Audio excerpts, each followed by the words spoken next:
রাজশাহী বিশ্ববিদ্যালয় থেকে স্বাগত জানাচ্ছি আমি সৈয়দ মাহিন। আমরা আজকে রাজশাহী বিশ্ববিদ্যালয় কেন্দ্রীয় ছাত্র সংসদ, হল সংসদ ও সিনেটের ছাত্র প্রতিনিধি নির্বাচন 2025 তো শেষ দিনের মতো প্রচারণা কিন্তু চলছে। আমরা বর্তমানে আছি হচ্ছে পরিবহন মার্কেটে। তো পরিবহন মার্কেটে দেখছেন কিন্তু প্রার্থীদের সরব উপস্থিতি লক্ষ্য করা যাচ্ছে। সেখানে তারা প্রার্থীদের কাছে ডোর টু ডোর যাওয়ার চেষ্টা করছেন।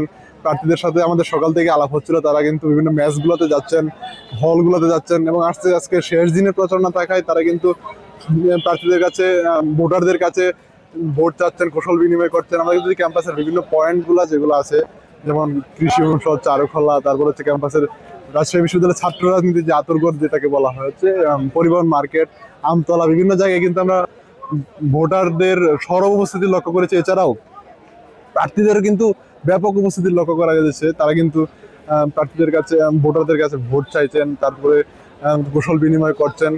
আমরা যদি একটু দেখি যে মোটা দায়ে কিন্তু 1 মাসের মতো একটা দীর্ঘ সময় পেয়েছে প্রার্থীরা প্রচারণা চালানোর জন্য। প্রায় চারবার কিন্তু নির্বাচন পিছিয়েছে বিভিন্ন কারণে, নির্বাচন কমিশন কিংবা বিভিন্ন উল্লেখযোগ্য কিছু ঘটনার কারণে। তো আমরা যদি একটু বলি, এবার রাজশাহী বিশ্ববিদ্যালয় কেন্দ্রীয় ছাত্র সংসদ নির্বাচনে 23টি পদে প্রতিদ্বন্দ্বিতা করছেন 247 জন প্রার্থী। এছাড়াও এর মধ্যে বিপি পদে আছে হচ্ছে 18 জন, জিএস পদে 13 জন এবং ছাত্রদল, ছাত্র শিবির সমর্থিত সহ প্রায় 11টি প্যানেল আছে। এছাড়াও সিনেটে 58 জন প্রতিদ্বন্দ্বিতা করছে। এই ছিল রাজশাহী বিশ্ববিদ্যালয় থেকে সর্বশেষ খবর। সুদীর্ঘ 35 বছর পর রাজশাহী বিশ্ববিদ্যালয় কেন্দ্রীয় ছাত্র সংসদ নির্বাচন হতে যাচ্ছে। আগামী 16 তারিখ সকাল 9টা থেকে বিকাল 4টা পর্যন্ত কিন্তু নির্বাচন, ভোট গ্রহণ অনুষ্ঠিত হবে এবং সেদিনই সবকিছু ঠিক থাকলে ফল ঘোষণা করা হবে।